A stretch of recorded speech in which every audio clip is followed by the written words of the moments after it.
Gaztelu plaza bezalako agertoki mitiko batean, ez?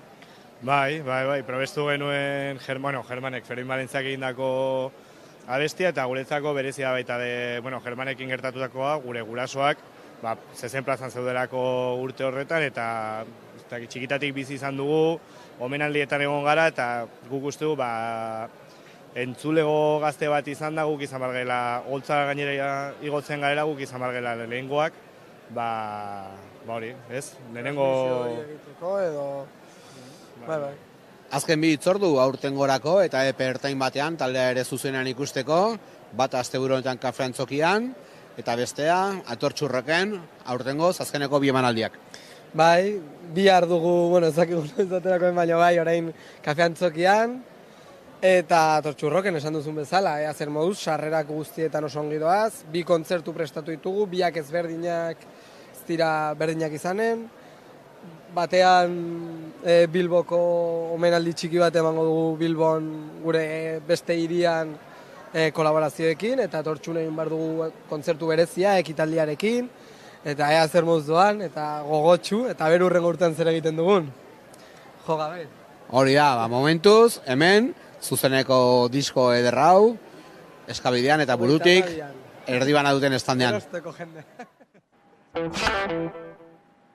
Durangoko azokatik hezkuntzara goaz, hezkuntza sistemak urtez urte pairatu duen degradazioa salatzeko kontzentrazioaren deialdia egin du Lagundu Euskadi elkarteak. Hezkuntza langilei, ikasleei, gurasoi eta hezkuntza komunitatea osatzen duten guztiei dago zuzenduta deialdia.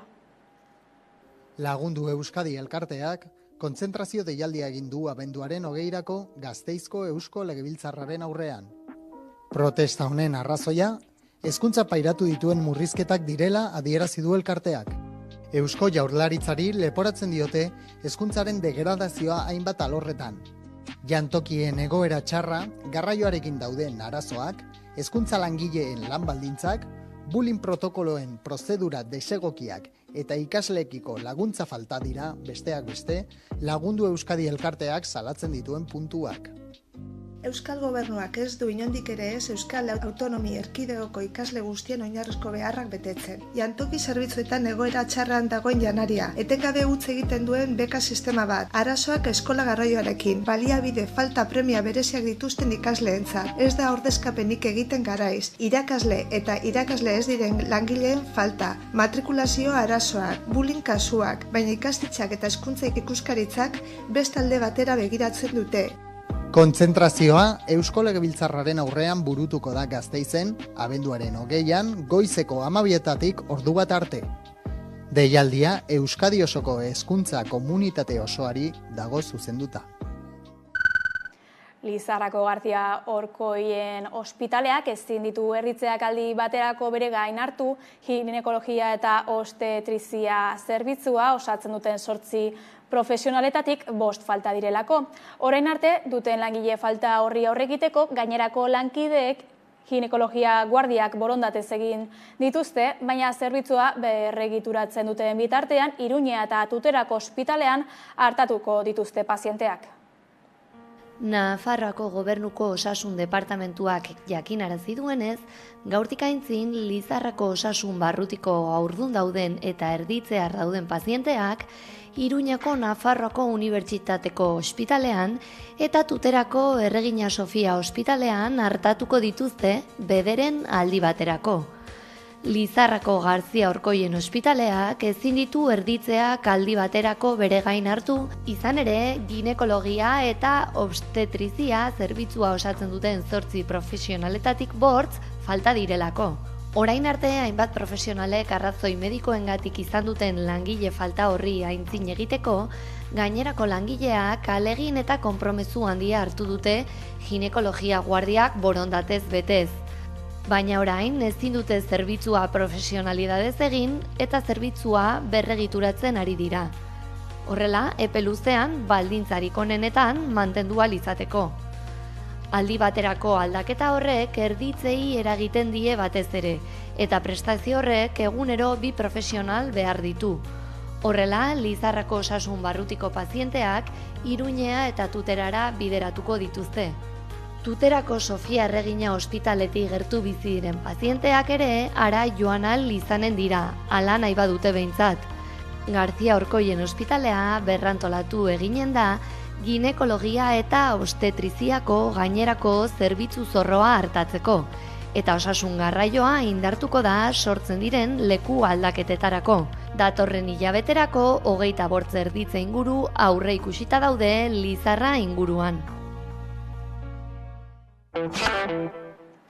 Ekonomiara goaz, Nafarroan jarraiki, Nafarroako gasunak 640 milioi euro erreklamatu dizkie zorrak dituzten enpresa eta zergadunei.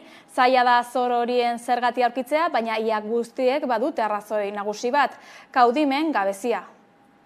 Nafarroak 640 milioi euro erreklamatzen dizkie ogasunari dirua zor dieten enpresei eta partikularrei. Kontuen ganberako azken txostenean, zergadunak premiadun bidean aipatzen ditu. Dagoeneko dirua erreklamatzeko espediente bat iritsi zaizkienak. Hala nola, ogasunari zor zaion guztikoaren 168 gibelean egotearen arduradunak. Zor duten soskopurua handia da, 130 baino gehiago hazi da gainera 2016tik. Kasua unitzetan kaudimen gabetzat jotako enpresa eta partikular asko kutzitako errekastoa da. Zorra ordea haunitzez ere handiagoa da. Berariazko apartekoa du kontuen ganberako txostenean eta hainbat kategoriatan banatzen da. Garrantzitsuena aurrekontu zordunena. Hor sartzen dira saileko zordunak. Tasagatik, itzulketa espedienteagatik eta bar sortutako zordunak. Zerga zordun horiek 3 multzo handitan banatzen dituzte. Kudeak eta arruntean dauden zordunak, goratze bidean daudenak eta premiadun bidean daudenak. Kronologia adierazgarria da. 2016tik premiadun bidean dauden zergadunen zorra 130 baino gehiago hazi da. Urte hurretan 487 milioi ziren. Metatzen ari eta handitzen ari den zorra den arren, denbora pasatzen bada, espedienterik hasi ez bada, iraungi egiten da. Horren preskripzioa 100% izaten da. Fantasia da Durango egunotan. Aurtengo uztari dagokionez 950 nobedade erakutsiko dira. Eta horien artean dago Adaxka lehorrak, talka ekosozialaren biharamun politikoak, liburuxka horrek krisi ekologikoaren gaineko analisi politiko eta sozialetik harago ateak zabaldu nahi dizkio soilik lur kolektiboetan loratzen den itxaropenari. Eta gaiari heltzeko pantailaren beste aldean izan dugu Jokin Bergara egilea. Iritzar Fundazioak eta Txalapartak elkarlanean argitaratzen duten Iparroratza bildumaren 7. alea da liburua, ez da? Zer lantzen da liburuzkan? Liburuzka hau da krisi ekologiko eta sozialari buruzko liburuzka bat. Nolabait saiatzen dena, liburuzka labur batean, eserialdi batean, irakurleak kokatzen, ez da? Pixkat non gauden, zeintzuk diren Euskal Herrian zabaltzen diren tentsio nagusiak, eta baita ere, eraldaketa sozialaren ikuspegitik, pixkat zer egin dezakegun, edo nola birpentsatu dezakegun auzia 21. Mende honetan, ez da? Orain ari dira Dubain COP bileran eta abar, eta nik pixkat idatzi dut, herri mugimenduari begiratuz, sindikatuei eta bestelako indar sozial batzuei, guk ere gure ekarpena egin dezagun, nolabait trantsizio ekosozial hori berdinzalea izan dadin.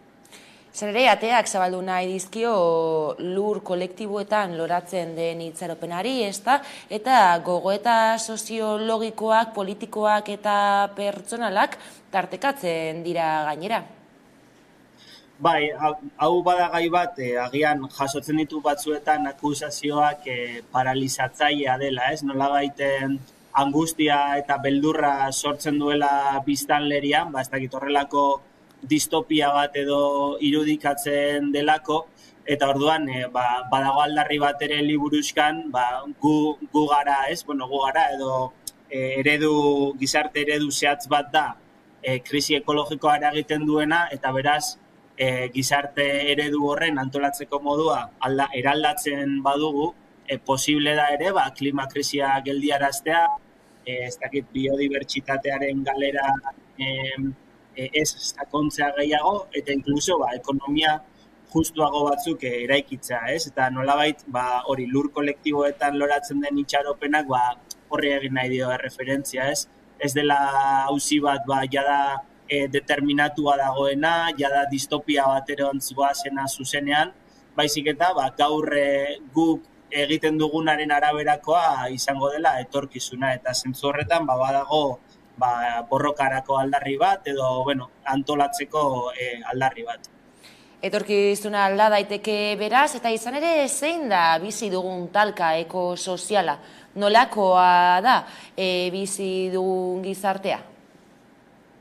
Hor ikuspegi ekosozialak bere egiten duen ideia nagusia da, hau ez dela bakarrik krisi ekologiko bat, ez dakit gizakiak modu bateratuan sortu duena, baizik eta gizartak eta ekonomiak antolatzeko modu zehatz bat izan dela, ez? Hau da, nolabait natura ulertu duena etekina ateratzeko zerbait bezala, ulertu duen bezala beste ez dakit herri zapalduak edo incluso genero arrakala eta barrez, nolabait ikuspegi ekosozialak hori dauka muinean, ez? Eta iritsi gara puntu batera zeinetan jada kapitalismoak ez duen arrakasta siltzen ari den nolabait, ez? Bere barne kontraesanekin mugara heldu baino ari da kanpo mugetara iristen, ez? Nolabait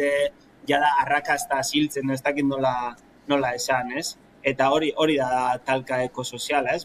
Gutxi gora bera, guk ezagutu dugun ekonomia hau eta gizarte hau erregai fosilen gainean eraiki dena, bere mugetara iritsi dela jada, eta orain bagoaz ezinbestean nolabaiteko argaltze kolektibo batera edo behintzat orain arte bizi izan garen modu hau eraldaketa sakon batean sartzen ari da. Eta hor agertuko dira tentsio sozialak, tentsio politikoak, eta ez bakarrik Euskal Herri mailan, baizik eta nazio artean, ez da.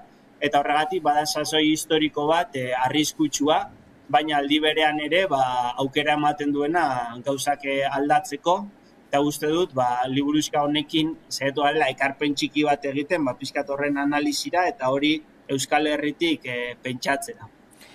Orduan, talka ekosozial horri aurre egiteko ekarpen bat egiteko aipatu duzun bezala, liburuzkak argizpi batzuk eman nahi dizkio horren konplexua den eta munduari beti aldakor eta korapilatsuaren ulermenari, ez da? Bai, hau da, badagai bat agian jendeari sortzen diona horrelako ukapen bat, ez bakarrik albisteak txarrak direlako, baizik eta oso teknikoa izan daitekelako batzutan, ez da? Nolabait datuak aurkezten dira, hor zientzialariak grafikoak aurkezten eta abar, eta, saiatu naiz ere, pixkat ekartzen nolabait herrira, ez? Gure eguneroko tasunera, eguneroko praktiketara, pixkat ukigarriagoa edo ulergarriagoa izan dadin. Eta bestalde batetik ere uste dut, zientziaren ekarpena ezinbestekoa da, baina aldi berean ere merezi du, lehen aipatu duzun bezala, beste eremu batzuetatik, ez? Agian ez direnak horren hegemonikoak, ez dakit teoria sozialak eta politikoak eta bar, hauzia ere hortik pentsatzea, hau gizarte erronka bat da, bai? Ez da erronka tekniko bat. Orduan, gizarteak ekin behar duen neurrian, gizartearen dinamikak zeintzuk diren ulertu, eta horiekin proposamen bat egitea, iruditzen zait ezinbestekoa dela, eta are gehiago Euskal Herrian, ez da, pixkat uste dut gai hauetan pentsatzen dela asko ingeleratik edo gazteleratik, eta gure herrian badaukagula beste baldintza batzuk, beste kultura bat, beste agian pentsamendu oinarri batzuk, eta saiatu naiz ere euskaraz ekarpentsoa egiten, uste dudalako ez ditugula importatu behar beste toki batzuetan ematen diren eztabaidak bere gordinean, baizik eta guk gure baldintzetatik pentsamendu propioa sortu behar dugula eta horrek garrantzia handia daukala. Eta etorkizunari begira, krisi ekologikoari dagokionez, itxaropentsu zaude, esan daiteke bide ekofasista hartzea dela bidea? Itxaropentsu ez dakit, nik ikusten ari garena behintzat bada kezkagarria, arriskutsua ez da. Nolabait fasismoaren gorakada bat bai Europan eta munduan, gerra testu ingurua, eta ekofasismoaren tesiak, pixka dira tesi ekosozialaren kontrakoak ez, funtsean esaten dutena, hau onartzen dugu krisi ekologiko bat dagoela eta baliabideak agortzen ari direla, eta orduan, beraien proposamena da, baliabide horiek guk gure gizarteentzat hartuko ditugu, eta besteak, beraien kabuz egin dezatela aldutena, ez da.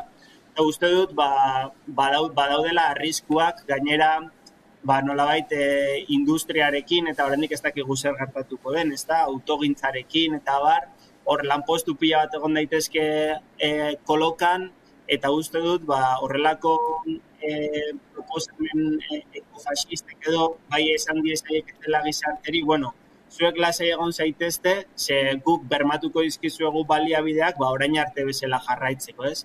Eta uste dut hori oso arriskutsua izan daitekela, batez ere gure moduko herri industrialetan ere, eta mahai gainean jarriko nuke argudio horien aurka borrokatzeko premia, ez? Eta nolabait tesi ekosozial hauek gehiago landu, gehiago zabaldu eta gehiago garatzearen beharra. Eta bukatzeko Jokin, zergatik esango zenuke ezinbestekoa dela Adaxka Lehorrak talka ekosozialaren biharamun politikoak liburua, edo zergatik gomendatuko zenieke ikuslei? Nik lehenik eta behin gomendatuko nieke nolabait gai honen inguruan kezka duen edon hori, nolabait balio dizulako 3-4 ordutan horrelako kokapen bat egiteko, ez da, kokapen politiko bat egiteko ere bai, eta gero ere gomendatuko nioke nolabait eraldaketa sozialean sinisten duten pertsonei, honek azkenean saiatu naiz ere izan dadila ideia bilduma bat, bai ez dago errezeta bat, edo ez dago nolabait soluzio bakar bat, ez dago ez. Eta orduan saiatu naiz, nolabait ideia bilduma bat izaten, edo tresna batzuk jartzen eskuragarri, pixkat oinarri horietatik gero proposamenak eraiki ahal izateko, eta nolabait bakoitza bere herrian, bere auzoan, bere inguruan, bere komunitatean eskura edukitzeko hori, nolabait eraldaketa ekosozialean urratsak emateko baliabideak. Azken albiste honekin iritsi gara gurean gaur albistegiaren amaierara. Hauek izan dira gurean gaur jasotakoak, edo nolare, badakizuek guztiak eta gehiago nahi duzuen aldiro 11.eus atarian. Ondo izan eta gero arte.